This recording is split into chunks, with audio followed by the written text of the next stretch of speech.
Join us now on Flickr at flickr.com/groups/artofphotography.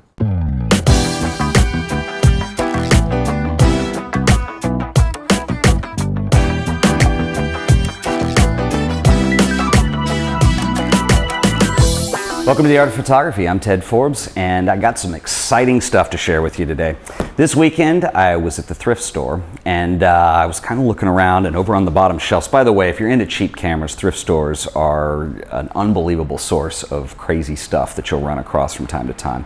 And let me put it this way. The last month or so, I've been trying to kind of put together some stuff for Darkroom that we can talk about, and trying to find the easiest way that we can kind of do an intro to Darkroom and help people, just even if you're not interested in doing Darkroom printing, just on a very base level, understand what's going on. But I'm at the thrift store, and on the very bottom shelf I find this kind of funky looking box, and I thought, is that what I think it is? You pull it out. This is the Anscomatic Deluxe developing outfit, and what this is this was a home development kit for making contact prints, and the receipt that I dug out of here is dated 1969 from Kmart, and basically this is exactly how you can do some black and white film printing at home. This is kind of a two-way kit, because this is designed for developing film and then also doing what's called a contact print. Now, a contact print basically is where you simply use a light source, lay the negative on top of the piece of developing paper, and then the light is projected. So the contact print is just by setting the negative onto the paper. There's no enlarging involved. So the print is going to be the size of the negative. So for something like this, you wouldn't want to use 35mm film just because it's going to be really small. But this is designed to use with medium format film. And I thought, well, for 20 bucks, I can't think of a better way that I could talk about Darkroom, teach Darkroom, and use the Holga all at one time, since the Holga is a medium format camera. So anyway, I'm going to kind of pull this open here so you can see what's inside, and we'll talk about some of these things. I do want to note here that this plastic cover is your print wash tray. Do not destroy it. It's very important information. So anyway, but basically this is, and this is what I love about it, it's self-contained. So, you know, that's going to be what you use to, it's going to be the tray you're going to fill with water, and we're going to wash our prints in there when we're done. It does have a lip over on the side, very cleverly designed.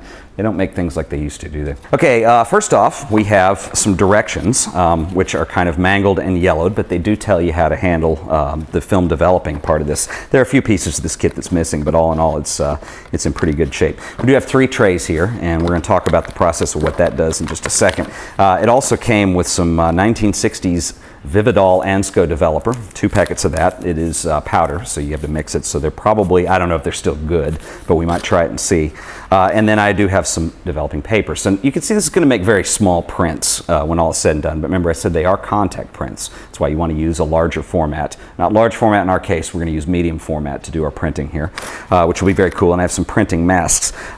These 2 clips here are going to be what you're going to use to hang prints and or film to dry. We have a measuring cup beaker here that we're going to use to measure the chemicals out, and mainly the developer.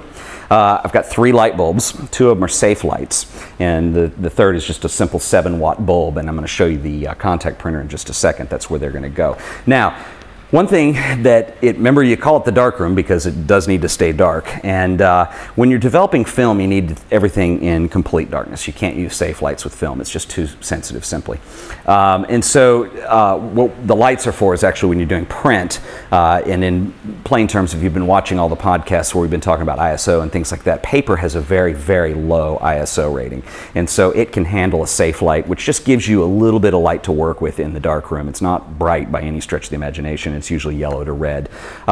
Anyway, this right here that's awfully dusty is the canister that we're going to use to develop the film, and I'm going to show you how this rolls. Typically, like I said, you need to be in complete darkness for this to work correctly, and I like to use a changing bag, and I'll show you a changing bag when we actually get into using the kit. But the changing bag basically looks like a windbreaker with no head or sleeves. You put your arms in the sleeves, and it gives you a dark area to roll your film up, and you're going to roll your film up onto this spool. And once it is completely rolled up onto the spool, you put it in here. This closes and has a light trap on it, so the light doesn't get in, but I can pour chemicals into the top and dump them out. Okay, and then finally what we have here is the contact printer. And basically this is a metal box with a light socket inside, and you plug it into the wall. I have not checked to see if this works yet, but hopefully it will. There's space for 2 light bulbs inside. And what you're going to do is those light bulbs, you'll put them in there. You're going to put your negative over the paper, because this is contact printing, so there's no enlarging involved. We're going to use medium format. It has two kind of holders, frames inside that to keep things from moving around. You pop those onto here, close the door. There's a button on the side, you hit this, and it turns the light on inside, and 5-10 seconds, something like that. We'll have to experiment with the times.